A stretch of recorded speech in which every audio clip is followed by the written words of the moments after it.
My son's wife shoved the boarding pass across the counter without looking at me. "You and Leland are back in economy, Mom. We're up front." She said it the way you'd wave off a waiter. 2 business seats, both charged to my card. She split my husband and me across the cabin like spare luggage, wedged him into a middle seat, 14 months after a stroke carved the strength out of his left side, then handed him his cane and turned her back. Royce watched her do it and swallowed whatever he might have said. I stood there gripping a slip of paper that reeked of everything they'd decided about me. Seat 41C. They packed me into the back of the plane so I'd land soft and grateful. So I'd nod. So I'd sign. And that word clawed its way up through the noise of the terminal and stopped me cold because I had seen the sticky note peeking out of her leather portfolio at the counter, the one that spelled out a notary, a Thursday a villa, and my name. And none of them had the faintest idea that I had already read exactly what they scraped together to take from me. I did not raise my voice. I want you to understand that first. Some women my age are expected to fold at the first sharp word, and Annika had counted on that. She had counted on it the way you count on a floor to hold when you step on it without ever once looking down to see what holds the floor. I am Geneva Moore. I have spent 50 years drawing buildings that other people trusted their lives inside.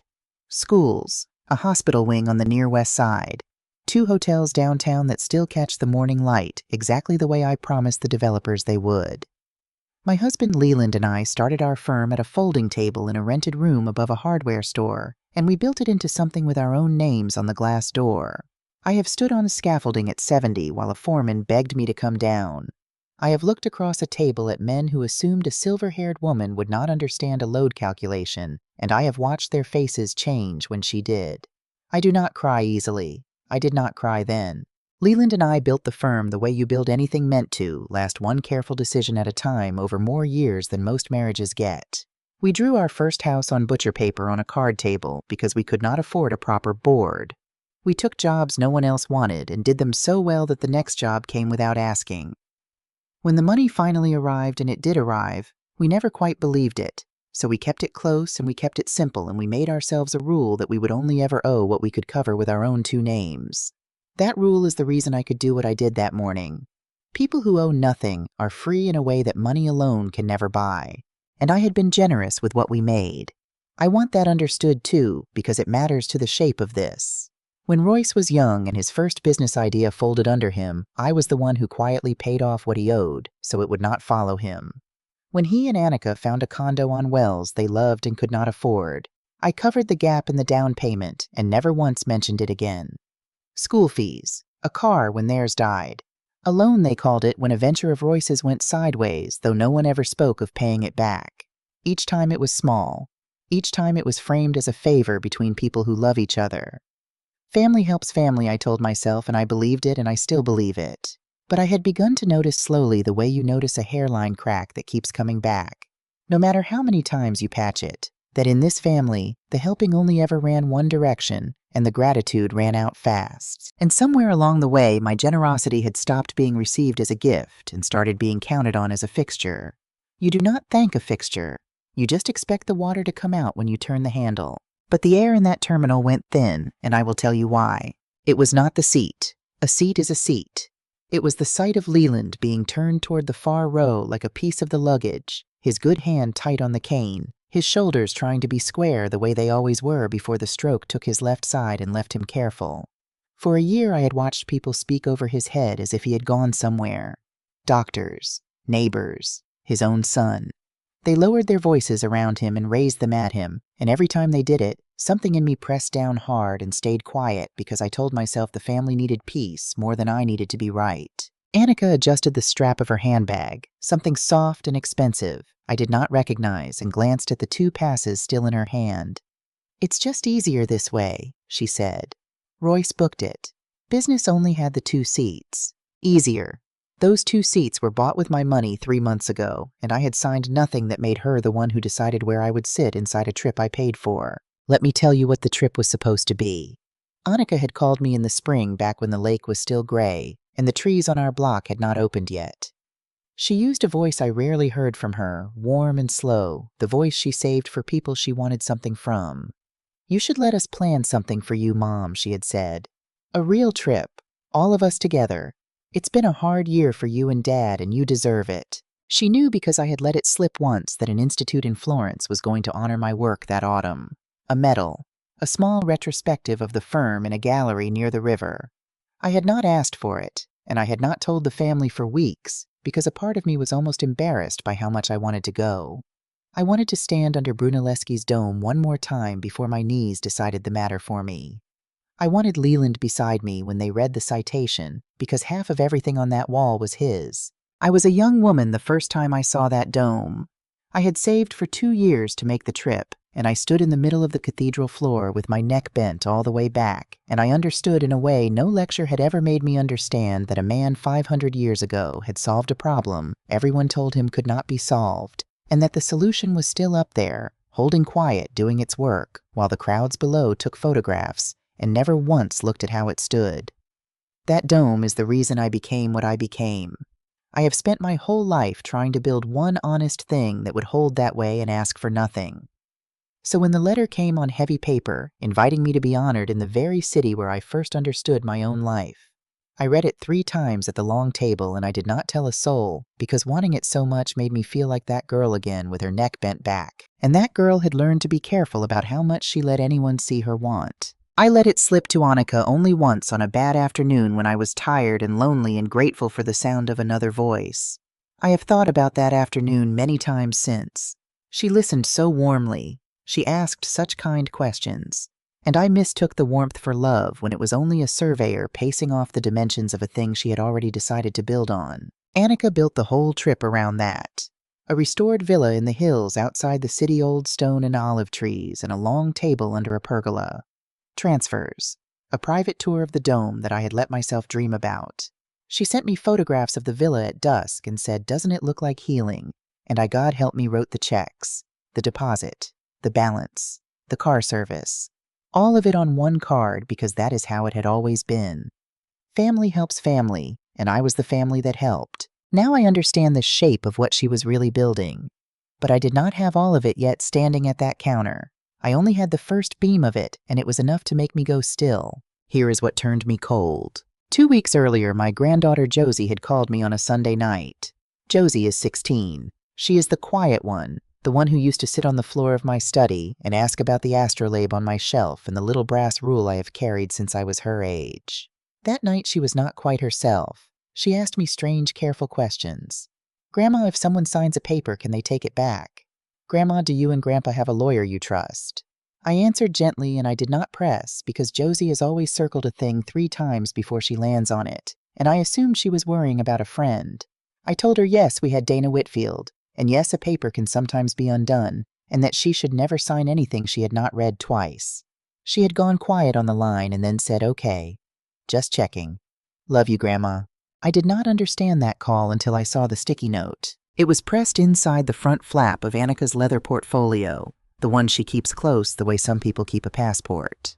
The agent had asked her for a document, and she had opened the flap to find it, and for half a second the note faced me. A notary, a day of the week, the word villa, and under it in her small tidy hand my name and Leland's name side by side with a line drawn beneath them where 2 signatures were meant to go. I have read 1,000 drawings in my life. I can look at a set of plans and see the finished building standing in the air. I looked at that note the same way, and I saw the whole structure of the thing rise up in front of me. The warm phone call in the spring. The trip built around a medal she knew I could not refuse. The villa chosen not for its view, but for its privacy, a place with a long table and no witnesses I would trust. The economy seat at the back of a plane 8 hours to arrive tired and grateful and small. And at the end of it, a quiet Thursday morning, a notary who spoke English, a glass of wine, and a paper slid across the table with a pen laid neatly beside it. They did not plan a trip for me. They planned a room to sign me in. I looked up from the note, and Annika had already moved on, already discussing lounge access with the agent, already certain the morning had gone exactly to plan. Royce stood a little behind her, scrolling his phone, his shoulders loose. Neither of them looked at me. And that, more than the seat, more than the note, told me everything about where I stood in their arithmetic. I was not a person on this trip. I was a signature that had not been collected yet. I turned and walked a few steps away from the counter. Not far, just far enough that the polished floor stretched between us and their voices would have to reach for me. The terminal moved around me the way it always does. Suitcases rolling. A boarding call for Munich echoing off the high glass. Somewhere a child dragged a stuffed rabbit by one ear and laughed at nothing. A cafe grinder ground and the smell of scorched coffee drifted over the seats. Life going 1,000 directions, everyone certain they were beginning something. I looked down at the boarding pass in my hand. Seat 41C. I have flown enough in my life to know exactly what that middle seat means. A stranger's elbow on the armrest before you sit. A knee climbing over yours in the dark. 8 hours of recycled air and someone's loud film with no headphones.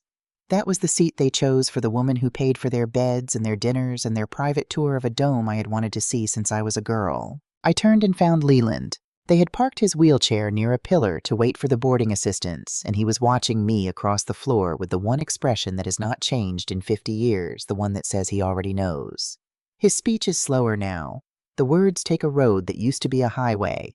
But his eyes are exactly what they always were, and they were on me, steady asking a question without a single word.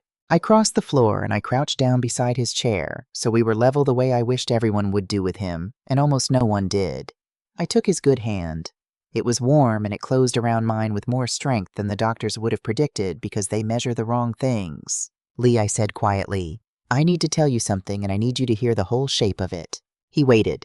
He has always waited well. "They want us in the back, so we arrive soft," I said. "And there's a paper waiting at the villa, a notary, our names on it. I don't know all of it yet, but I know the shape, and I know it's built to move what's ours into their hands." Something crossed his face. Not surprise. He is too careful a man for surprise. Something closer to a slow, grim recognition, as if a suspicion he had carried for months had finally set into fact. His jaw worked. He gathered the words the way he does now, deliberately, one stone at a time. "Then we don't board," he said. 3 words. But he said them looking straight at me, and there was nothing frail in them at all. For a year people had spoken to him as if he were a patient. My husband had just spoken to me as a partner the way he did across that folding table above the hardware store when we had nothing but each other and a set of plans. I felt the last of my hesitation go out of me like air from a room. "You're sure?" I said. "Geneva," he said, and my name in his careful mouth was steadier than anything I had heard all morning. "We built everything we have with our own hands." He stopped, breathed, found the rest. "I'm not going to sit in the back and let them take it in the front. I want to be honest about the woman who stood up from that chair.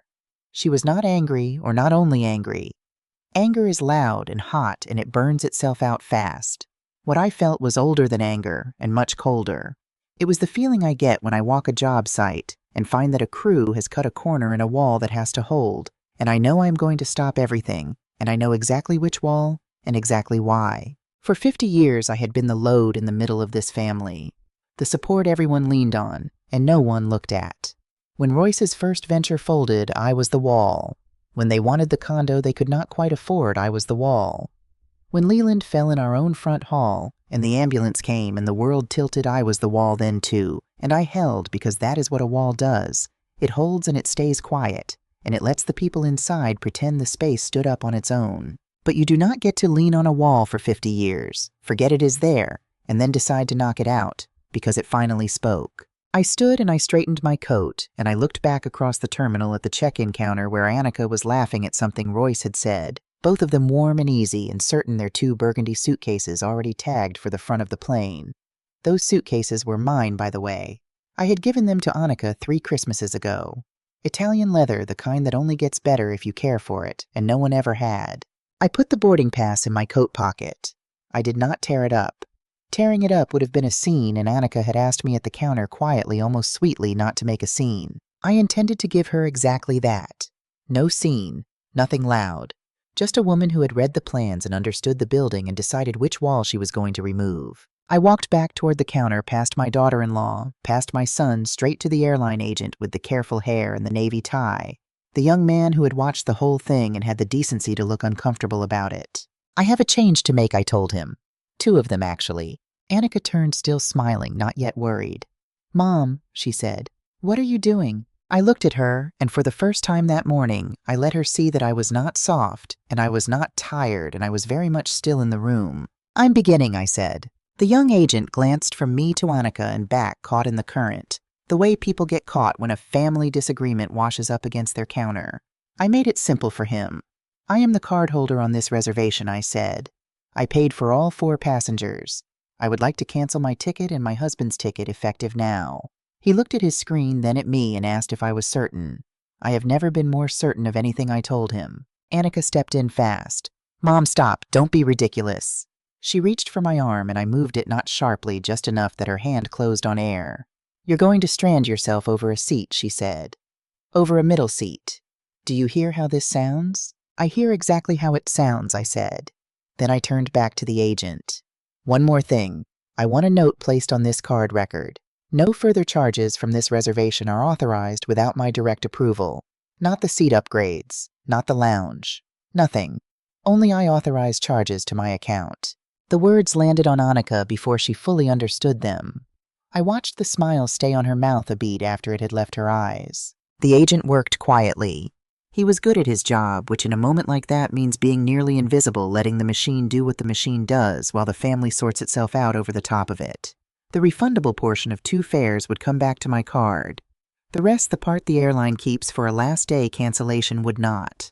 I did not flinch at the amount.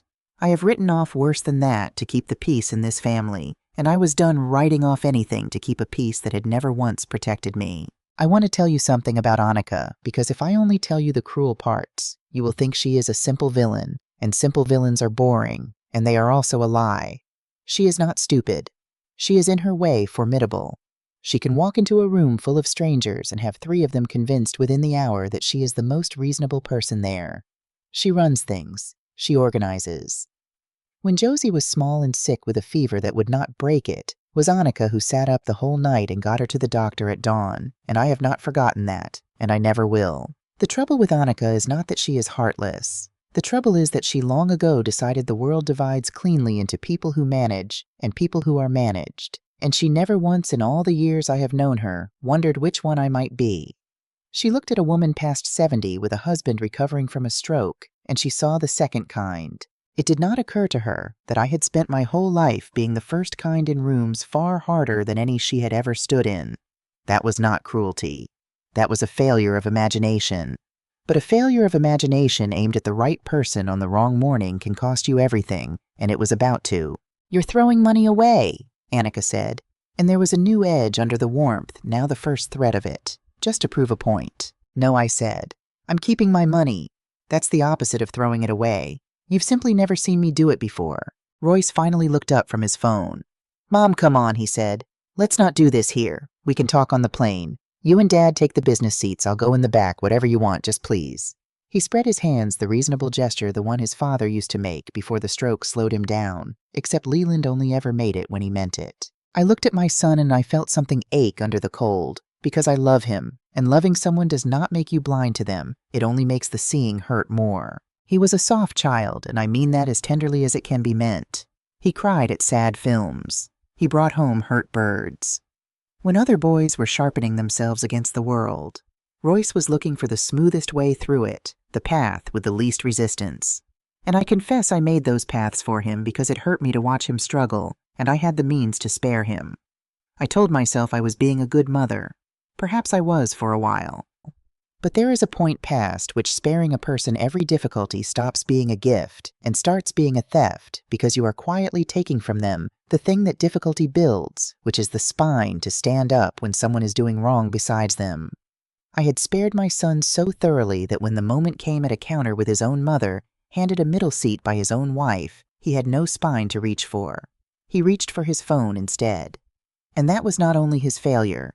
It was the bill finally arriving. For 50 years of me being the wall, Royce, I said. Do you know why we're not getting on that plane? Because you're upset about the seat, he said. No. Then why? I let the question sit for a moment in the noise of the terminal. Because I wanted him to have the chance to arrive at it himself, and because I already knew he would not. Ask your wife what's scheduled for Thursday, I said. Something moved across Annika's face. Just a flicker quickly covered, but I have spent my life reading the places where a structure carries stress, and I saw it. Royce turned to her, half smiling, expecting nothing. What's Thursday, he said. Nothing, Annika said. It's the wine tour, the tasting. The tasting is Friday, I said. I booked it. Thursday morning, 10 o'clock, you have a notary coming to the villa. The terminal did not go silent. Terminals never do. But the space between the four of us did a small pocket of stillness in all that motion, the way a room goes quiet in a certain register when a load finds a crack. Royce looked at his wife. "What notary?" he said. His voice had changed. "Just a little, just enough." Annika recovered the way she always recovers smoothly from the top. "Mom," she said, ignoring him, "I don't know what you think you saw, but you're spinning a whole story out of nothing. Yes, there's some paperwork. We were going to go over it while we were all relaxed and together, because you never sit still long enough at home to actually talk about the future. That's all it is. It's about protecting you and Dad." "Protecting us," I said. "Yes. After Dad's stroke, someone has to think ahead. What happens if one of you gets sick? What happens with the firm, the accounts, the property? Right now, if something happened, it would be a mess. We were going to set up a family management structure so things run smoothly. An LLC. It's completely normal. Everyone with assets does it." "An LLC," I said. "And a power of attorney, I imagine, with you as the authorized signer." Her pause was the answer. "I have designed enough hidden structure to know how it works, the beams you never see that carry the whole floor." I laid it out for Royce plainly because he deserved to hear it in daylight rather than over wine. "A notary does not give anyone power," I said. "A notary only swears that the signature is real. The power is in the paper you sign in front of the notary. And the paper your wife brought is two papers. A power of attorney that would let her act for your father and me on our accounts. And an operating agreement for a company that would hold what your father and I spent 50 years building with her name on the line that makes the decisions." She wanted us tired and grateful for a beautiful trip we couldn't have paid for ourselves in her telling and pouring a second glass of wine when she slid it across the table. "That is what Thursday is." "That's a disgusting way to put it," Annika said. "Is it inaccurate?" I said. She did not say it was inaccurate. Royce was very still now. He looked at Annika the way you look at a room you thought you knew when the light changes, and you see a wall in a place you did not remember. "Annika," he said, "you told me the paperwork was just in case. You said it was a folder for if something happened. You didn't say you booked a notary. You didn't say it was for this trip. Because you would have made it weird," she said, "and the warmth was fully gone now, and what was under it was hard and quick. You'd have wanted to have a big feeling conversation about it, and nothing would ever get done. I was handling it. The way I handle everything. The way somebody has to. And there it was. The way somebody has to." I had heard that sentence in different words my whole life, always aimed at the same target.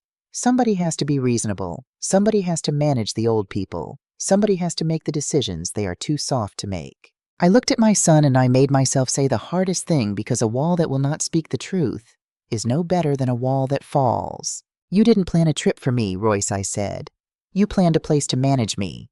Your wife put your father in a middle seat 14 months after his body nearly took him so that he would be exhausted and I would be worn down and small by the time the pen came out. She built a beautiful cage and called it healing. And you." I stopped. He looked at me. "You let her," I said. "You watched her hand me seat 41C and you looked at your phone." He had no answer. That is the thing I will remember from that hour, the way my son opened his mouth and nothing came out, because there was nothing that would stand. He is not a cruel man. That is almost worse. A cruel man makes a choice. Royce had simply let the current carry him year after year toward whatever was easiest, and the current had carried him here to a terminal at his mother's back, while his wife arranged the machinery to take what his parents had made. And here is the part that is hardest to say, so I will say it plainly and then leave it. It did not break my heart that Annika had schemed. Annika is who she is, and I had let myself not see it, because seeing it was inconvenient, and that was my failure as much as her fault. What broke my heart standing there under those bright terminal lights with the boarding calls washing over us was the silence beside her. It was the son I had carried and taught and rescued and adored, the boy who brought home hurt birds, standing there with his hands empty and his eyes down, letting it happen. I could have forgiven an enemy. It is a strange, specific grief to stand in front of your own child and understand that in the one moment your dignity needed him to say a single word, he found it easier to say nothing. That grief does not make you weak. Something in me had feared it would. Instead, it did the opposite. It burned off the last of the fog, and what was left underneath was clear and hard and steady, and I have been grateful for it every day since. Annika tried to close the gap the only way she knew how, by moving fast and sounding certain. "This is insane," she said. "You've turned a conversation about estate planning into some kind of betrayal. Fine. Cancel your tickets. Sit at home." but you're going to feel very foolish in a week when you realize we were only trying to help." "I don't think I'll feel foolish," I said. "You will." "No," I said, and I felt the cold settle all the way down, calm and level the way it does when I have finally decided to stop a job and I know I am right to stop it. "Because you've made a mistake, Annika. You planned everything around what I would pay for. You never once stopped to check what I hold." She frowned. It was the first honest expression I had seen on her all morning. "What that's supposed to mean," she said. I picked up my handbag and I looked at the 2 burgundy suitcases still sitting by the counter tagged for a front cabin they would not be sitting in, and I felt no urge at all to explain myself further. "You'll find out," I said, "probably before I do." Then I walked to where Leland waited by the pillar, and I put my hand on the back of his chair, and the 2 of us turned toward the tall windows and the gray Chicago light coming off the runways, and we left them standing at the counter with a plan that had just lost the one thing holding it up. We did not go far. There is a long bank of windows near the international gates where you can watch the planes push back and taxi out, and I have always loved airports for that exact reason. Everyone in them believes they are at the start of something. I stood there with my hand on Leland's chair, and I watched a wide silver body of an aircraft ease away from its gate, and I felt of all things calm. It did not last because Annika does not lose quietly. She came across the floor with Royce a step behind her, and her heels struck the polished stone in a hard, even rhythm. She had reassembled herself. The warmth was back on top, a thin coat of it painted over something that had gone brittle underneath. "Fine," she said before she even reached us. "You've made your point. You want to be angry? Be angry. But Royce and I are still going. We didn't do anything wrong by planning for the future, and I'm not going to let you turn a family trip into a punishment." "Go," I said. "I mean it. I'm not stopping you." "Good," she said, "because we are." She pulled out her phone and started tapping brisk and certain the way she does everything. I understood what she was doing. She was going to buy 2 new tickets on her own card to prove that they did not need me, that my little rebellion at the counter was nothing more than an old woman's tantrum they could root around. I watched her thumb move down the screen. I watched it slow. I watched it stop. I knew that stop. I had seen it 100 times on 100 faces across 100 tables the moment a number stops being an idea and becomes a wall. Annika had built her whole morning on the certainty that money would smooth every seam, because money always had for her entire adult life, and it had never once occurred to her to ask whose money. She had planned around what I would spend. She had never planned around what I would keep.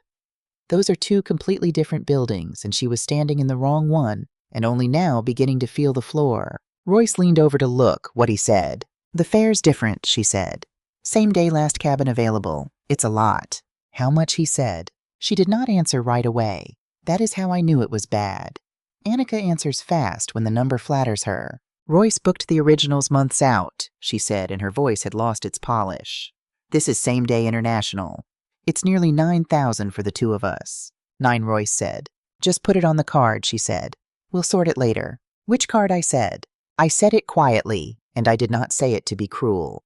I said it because it was the first stone in the wall she had never bothered to look at, and I wanted her to run her hand along it and feel how much of her life was resting on it. She looked at me. "What do you mean, which card?" she said. "Our card." "All right," I said. "Put it on your card then. And the hotel change fees. And a new car service because the one I booked is under my name and my payment, and it will not release without me. And whatever the villa charges you when the person on the reservation who is me does not arrive to check in. Put all of that on your card. I'm only asking before you do whether you know what's on that card underneath." "Underneath," she repeated. Royce had gone quiet again. He was looking at me now with the beginning of something. Not understanding yet. The edge of it. "Mom," he said. "What are you talking about?" I turned to my son because this part he truly did not know, and I did not want him to learn it from Annika's version sanded smooth to protect her. "Where do you 2 live?" I said. "The condo," he said, confused. "On Wells." "Whose name is on the building's original design?" I said. "On the property that holds your restaurant." He blinked. "Yours," he said slowly. "You and Dad. Your firm did the West Loop building. Everyone knows that. We've told people that for years it's a selling point, the space our own family designed." "Designed," I said, "and owns." The word went into him and settled. "Your restaurant does not lease from a stranger, Royce," I said. "It leases from more and more. From your father and me. You pay less than half of what that space is worth on the open market, and you have paid that reduced rent every month since you opened, and you have called it your success. And it was ours handed to you quietly, so you would never have to feel the weight of it. That was the first thing I gave you that you never saw. It won't be the last one I name." Royce looked at Annika. She was staring at the floor. "Let me tell you how that came to be," I said, "so you understand it was not an accident. 6 years ago, you sat in my study and you told me your dream. A restaurant with good bones and better light in the West Loop, a place people would drive across the city for. And I loved that you had a dream because for a long time you had drifted, and here at last was a thing you wanted with your own hands. So when the building on that block came up, the one my firm had designed years before I bought it, not for you to know about, for you to have, I set your rent at a number I could defend to no one but my own heart, less than half of market, and I told the property manager to bill it plainly so it would never look like charity because I did not want you to feel small. Every year the market on that block climbed, and every year I held your rent flat, and every year you thanked no one because you did not know there was anyone to thank. You thought the low overhead was your own good instinct. I let you think it. That is what a wall does. It holds the low rent up, and it says nothing, and it lets you believe the room stood cheap all by itself. There is more, I said, because I could feel the whole structure now, the way I can feel a building when I have walked it enough times, and I knew there was a beam under the beam. When you went to the bank for your business loan, they did not lend to you on your numbers. Your numbers were not enough. They lent to you because I signed a personal guarantee. My name stands behind your loan. If your restaurant cannot pay, the bank comes to me. I am your landlord and I am your guarantor. Everything you have built, everything you photograph and post and hand to your friends, as proof of the life you made, is standing on 2 walls with my name on them. For a moment no one spoke. A gate agent 2 doors down announced a final boarding for Zurich. A cart beeped its slow way past us. Royce lowered himself onto the edge of a hard plastic seat, as if his legs had stopped agreeing to hold him. "I didn't know that," he said. "About the guarantee, I didn't. I believe you," I said. And I did believe him, which was its own kind of grief, because a man should know what holds up his own house. But Annika knew. I could see it in the set of her shoulders and the way she would not lift her eyes. And now that I had said the walls out loud, the last beam was rising into the light, and I understood at last why Thursday had been built the way it was built. "Look at me," I said to her. Not unkindly, almost gently, which was worse. "Annika, how is the restaurant doing?" "It's fine," she said too fast. "Is it?" I said. "It's a hard climate. Everyone's costs are up. We're managing." "You've been late on the reduced rent twice this year," I said. "I let it go both times because I am the wall, and the wall does not send letters. But I keep the books on our property, Annika. I have kept books my whole life. And a bank that holds a loan I guaranteed sent me as the guarantor a notice that your loan comes up for review this quarter. There is a covenant your numbers have to meet. There is a payment coming that your restaurant, from what I can see, cannot make on its own. And the only reason the bank has not already moved is that my name is still standing behind you." Royce's head came up. "What payment?" he said. "Annika, what is she talking about?" And she broke the way. Certain structures break not with a crash, but with a long, slow lean into the thing they had been resisting. "It's under control," she said. "It was going to be under control, if everyone would just stop." "Under control, how?" I said. She looked at me then, and for the first time all day, there was something almost honest in her face, something cornered and tired, and out of that tired place came the truth she had dressed as healing. "Because I was going to fix it," she said. "That's what the LLC was for. If I had signature authority, I could move things around. Consolidate.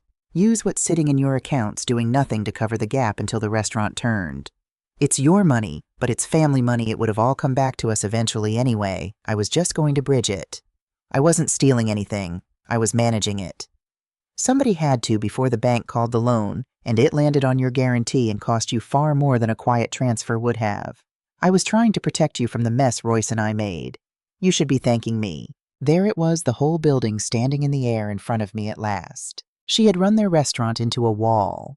She had hidden how bad it was even from her own husband. And rather than come to me and say we are in trouble, help us the way family is supposed to. When family means something, she had decided instead to take the keys, to slide a paper across a table in Tuscany and walk out of that villa able to reach into everything Leland and I had made without ever asking, without ever telling him. Calling it protection because she needed a word that would let her sleep. The economy seat had never been an insult born of carelessness. It had been arrogance. She had already won the trip in her mind. Seat 41C was just where you put the person whose signature you have already spent. I did not shout. I want that on the record for whoever hears this.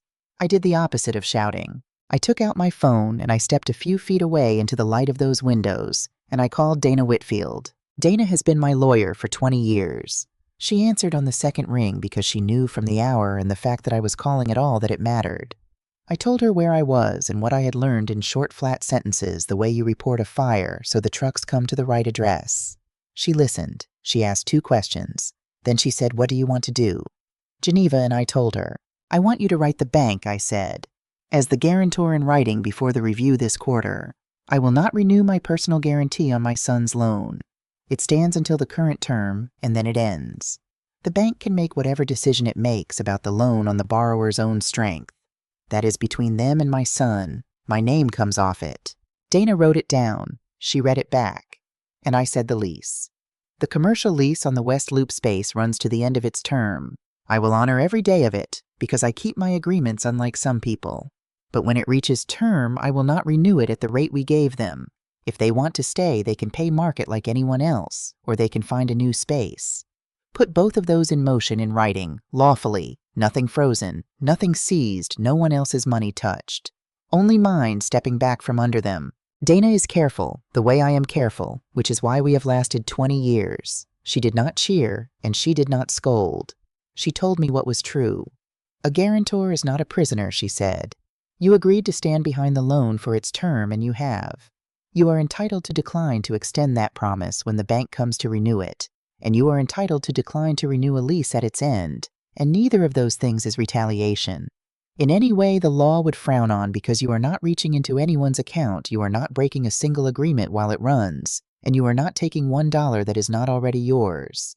You are simply declining to keep giving. That she said no one can force you to do. Then put it in writing, I said. Clean and lawful and dated. Send the bank the notice on the guarantee before the review. Send my son and his wife the notice on the lease so they have the full term to plan. Copy me on everything. And Dana, one more thing. If Annika contacts you claiming any authority over my affairs or waiving any paper signed anywhere, you tell her plainly there is nothing for her to sign and never was. Dana said she would have the letters drafted by end of day. She said, Geneva, you understand what this does. I said I understand exactly what it does. I designed it standing up the way I have designed everything. I put the phone back in my bag and I turned around. They were both watching me, and they had heard enough to understand the shape of it, even from one side. Mom, Roy said. His voice was thin.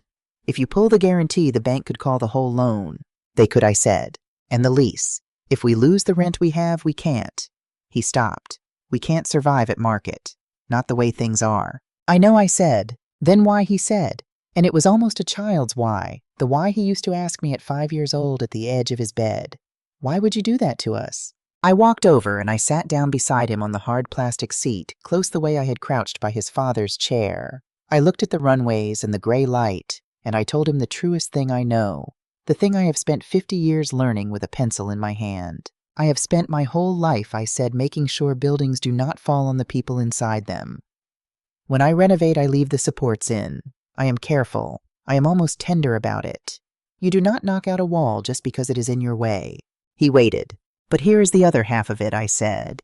You also do not leave a wall standing just because someone got so used to leaning on it that they forgot it was even there. A wall that carries a house and is never once looked at, never maintained, never thanked, is not being honored. It is being used. And there comes a day, if you are the wall, when the kindest and the strongest thing you can do for yourself, and even for the people leaning, is to stop holding up a weight they were supposed to learn to carry. You have never once had to hold your own weight, I said more gently now, because he was my son, and this was not cruelty. It was the last honest thing I had to give him. I made sure of that. I thought I was loving you. And I was, but I was also making you soft in the middle, the way a room goes soft when it never has to bear a load. Today, the load comes to you. The rent goes to market. The bank looks at your numbers and not my name. And for the first time in your life, you will find out what you are actually made of when there is no wall behind you to lean into. I am not doing that to punish you. I am doing it because I am 72 and your father is 74, and one day not so far off now, we will not be here whether you are ready or not. I would rather you learn to stand while I am still alive to watch you do it. That is not the end of my love. That is the most grown-up thing it has ever asked of me. I stood. I am not knocking anything down, I said. I am only stepping out from under it. What stays standing after that is up to you. Then I took the handle of my husband's chair, and I steered him toward the doors. And behind me, I heard Annika say my name once sharp, and then nothing, because for the first time in her life, there was nothing left to move. The automatic doors slid open and the cold Chicago air came in off the drive, sharp and clean and smelling of jet fuel and rain that had not fallen yet. I pushed Leland's chair out to the curb where the taxis idled in a long yellow line, their drivers leaning on doors sipping coffee from paper cups, watching the travelers hurry past them toward whatever they were beginning. I stopped there for a moment and I simply breathed. It had been a very long time since I had walked out of a room without explaining myself. For 50 years I had been the one who stayed. The one who smoothed the thing over, paid the extra bill, absorbed the small crisis before it could grow teeth. I had done it so many times that everyone, including me, had come to believe it was simply my nature, the way it is, a wall's nature to stand there and hold. But a wall does not choose. I had chosen over and over, and I had called it love. And some of it was love, and some of it I could see now in the clean, cold air had only been fear wearing love's coat. Fear that if I ever stopped, they would stop needing me, and if they stopped needing me, they would stop coming at all. That is the quiet trap that closes on so many women. I have known women my age, especially though not only us.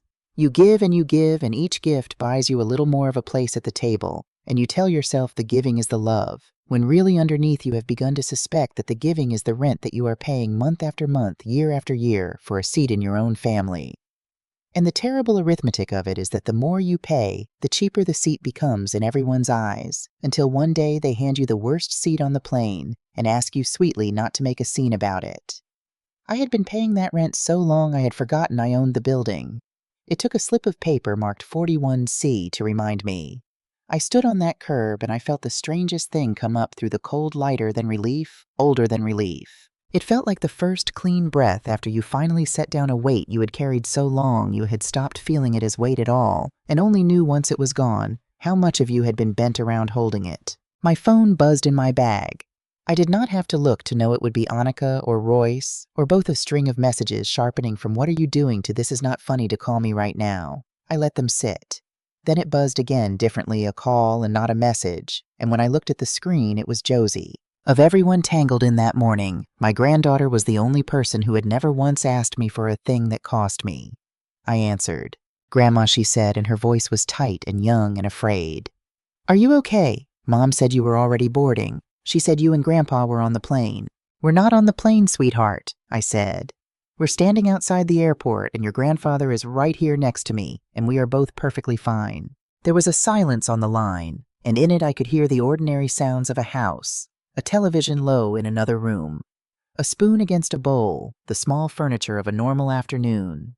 Then she said in a rush, like something she had been holding too long, "I tried to tell you. Grandma, I tried 2 weeks ago. I called you, and I asked you those weird questions about signing things, and I couldn't just say it because they were in the house, and I didn't want Mom to hear me. So I tried to ask it sideways, and I hoped you'd figure it out, and then I hung up, and I thought I was being crazy, and I've felt sick about it ever since." I stood very still on that curb. "What did you hear, Josie?" I said gently. "I heard Mom on the phone in the office," she said. "She didn't know I was on the stairs. She was talking to somebody about a notary and about getting you and Grandpa to sign something at the villa where it would be," she said quiet, "where it would be easy. And she said the flight was handled, that you'd be tired and you wouldn't fight about it by the time you got there." And she laughed. "Grandma," she laughed about it. And I didn't know what the papers were. I'm 16, I didn't understand it, but I understood the laugh. "So I called you. And I've been so scared I got it wrong and made it up in my head." "You did not make it up," I said. And my voice did not shake, though something behind it did. "You got it exactly right, Josie. You saw it before I did. You tried to warn me and I heard you even if I didn't understand it until this morning. Do you know what you are?" What she said barely. "You're the only one in this family who looked at me and saw a person," I said. "Not a bank, not a wall. A person. Do you understand how rare that is and how much it is worth?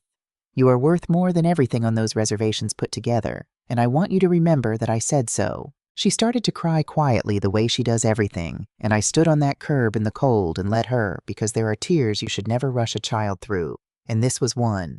When she was 7, she used to come to my study on Sunday afternoons and sit on the floor while I worked, and she would ask me about the brass astrolabe on the shelf and the little folding rule I have carried since I was her age, and she never once asked me for anything except to be told how things worked. She is the only person in that family who ever wanted to understand the machine rather than simply pull its levers. And it did not surprise me standing there that she was the one on the stairs who heard the laugh and knew before she could have named a single thing about a power of attorney that something was wrong. Children with clear eyes see the moral shape of a thing long before they can read the paperwork. She had seen it. She had been carrying it alone for 2 weeks, sick with the fear that she was wrong, and she had picked up a phone and tried to save her grandmother in the only sideways language a frightened girl in a house full of the wrong grown-ups can use. I told her it was all right. I told her none of it was her fault. I told her I would call her that very night from home, and that whatever happened between the grown-ups, nothing at all was going to change between her and me. Not now, not ever. She said, okay, love you, Grandma. And we hung up, and I put the phone away and looked at Leland, and Leland was watching me with those eyes. He had heard my side of it. He knew what it meant. She's a good girl, he said. He took his time with it, the way he takes his time with everything, now each word set down carefully like a brick laid level.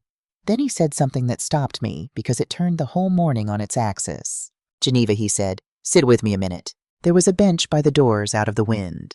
I locked his chair beside it, and I sat, and he reached over with his good hand and folded it around mine, and he looked at me the way he did across that folding table above the hardware store 50 years ago, when we had nothing but a drafting set in each other and a stubborn refusal to be small. You don't have to worry about the papers, he said. I know, I said. I called Dana. The guarantee, the lease. It's in motion. No, he said before that. He gathered himself. Months ago. Do you remember in the winter after the physical therapy when I kept asking you to have Dana come to the house? I did remember. I had thought it was the stroke making him anxious, wanting his affairs in order the way people do when their own body has frightened them. I had gone along with it to soothe him.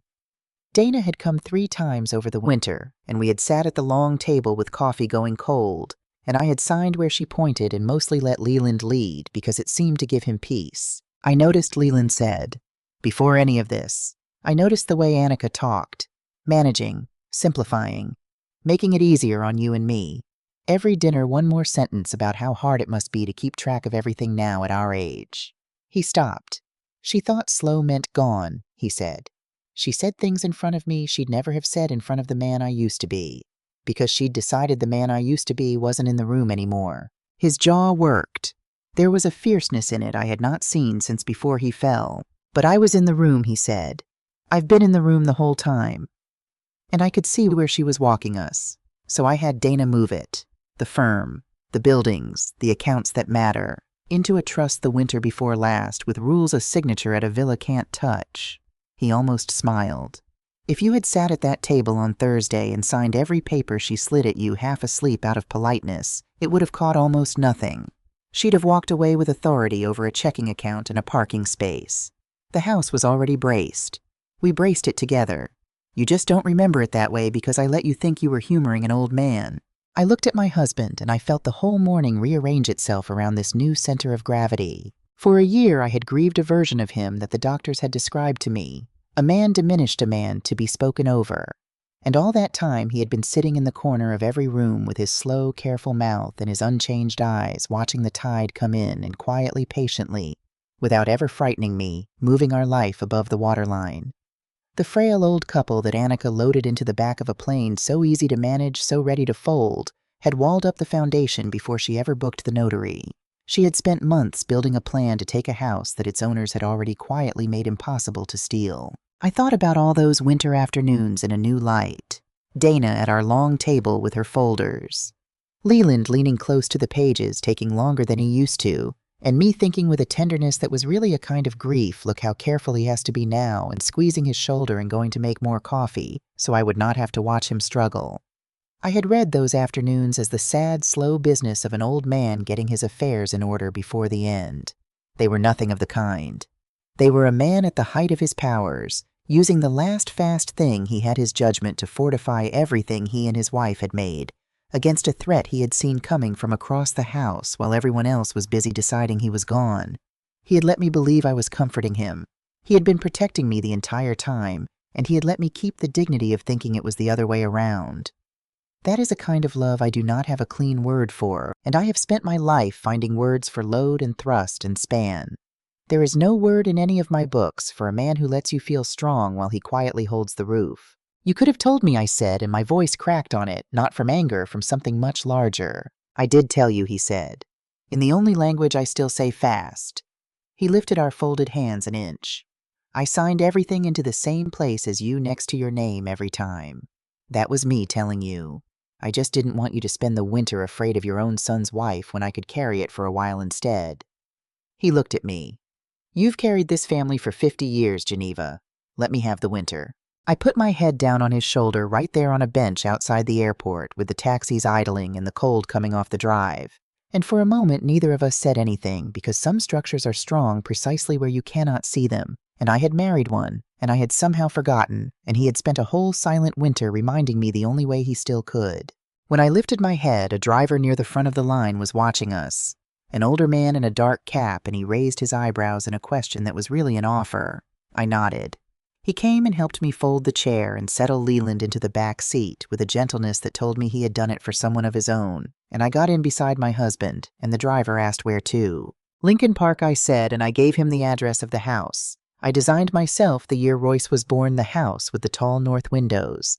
I fought the budget for, so I would always have good light to draw by the house where I raised a son who grew into a man who looked at his phone while his mother was handed a middle seat. The car pulled away from the curb and the terminal slid backward in the mirror, all that glass catching the gray light, and out on the field a plane lifted off the runway and climbed into the low clouds going somewhere without us, and I did not feel one thread of regret watching it go. My phone buzzed one more time. This time I looked because I had decided I would look at exactly what I chose to look at, and no more. It was Royce. Mom, it said. Please, I didn't know about any of it. The guarantee, the trust, how bad the restaurant was. She kept me in the dark too. I'm not asking you to fix it. I just don't want to lose you over it. I read it twice. And I want to be honest with you about what I felt because the easy thing would be to tell you my heart went hard that I had finally learned my lesson and closed the door. But that is not what a foundation does, and it is not what a mother does either, and I am both. I did not write back that all was forgiven because it was not, and cheap forgiveness is just another way of picking the weight back up. I did not write back nothing because he is my son, and he had for the first time in years told me a plain true thing instead of a smooth one. I wrote 3 words. Then we'll talk. That is not a door thrown open. It is a door left off the latch. There is a difference, and I meant this difference. If he comes to that house honest with his hands empty and his eyes up, he will find it unlocked. If he comes still holding his wife's arithmetic, he will find that a wall which has learned to say no does not forget how overnight. I have spent my life on the exact tension of that word. A support that only ever says yes is not a support at all. It is a thing waiting to fail. The whole art of it in a building and in a family both is knowing precisely where to hold firm so that everything worth keeping can rest against you and stand. I had said yes for 50 years. It turned out that the most loving thing left in me was a single quiet, well-placed no. To Annika I wrote nothing at all. There are people you answer, and there are people whose answer is simply the quiet that follows when the money they were counting on stands up and walks out the door. She will hear from Dana in writing lawful and cold and exact. That is all the reply her plan has earned.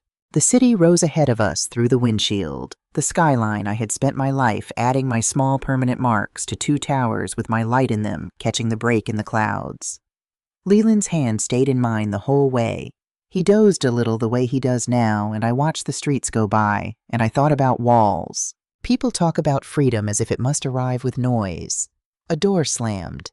A speech given, a grand refusal that everyone applauds. But I have built enough to know that the most important decisions are the quiet ones, the ones made before anything visible happens, the beam sized correctly in a drawing no one will ever see. My freedom did not arrive with a shout. It arrived at an airport curb as a woman who declined to board a plane and declined to explain herself, and declined after 50 years to keep holding up a weight that everyone had agreed to pretend was holding itself up. I had believed for most of my life that love meant being the silent support at the center of everyone's plan. That if I absorbed every shock and asked for nothing, and never once let the family feel the true size of what I carried, Then respect would come to me eventually, the way rent comes due on its own if you just wait long enough at the middle of the structure. I had it backward, and it took a middle seat and a sticky note to show me. A foundation that is never respected is not being honored as a foundation. It is only being stood on. Respect never did grow out of how much I carried. It could not, because the more I carried, the less anyone saw the carrying at all. Respect began finally the morning I set the weight down in front of them and let them look for the first time in their lives at exactly what had been under their feet the whole time. The car turned onto our street under the old trees, and there was my house at the end of it, my tall north windows going gold with the late light. Leland woke as we slowed, and he looked out at it at the home we made, still standing still hours, braced in all the places that mattered. And he squeezed my hand and he said, "We're home." 2 words. But he said them like a man who had made sure of it. So let me leave you with the question I have been turning over the whole ride home, and I would truly like to know what you think. Was I right to walk away at that counter to cancel the tickets and step out from under the guarantee and the lease, and let the people I love feel the full weight of what they never once thanked me for holding? Or would you have stayed the wall and signed the papers and kept the peace one more time? Tell me honestly in the comments. I read them. And if this story moved something in you, if you have ever been the quiet wall in someone's house, do me one small kindness. Let me know you are out there. Leave a like so I can find you and subscribe and stay with me, because I have a great many more of these to tell, and I think you and I understand each other now.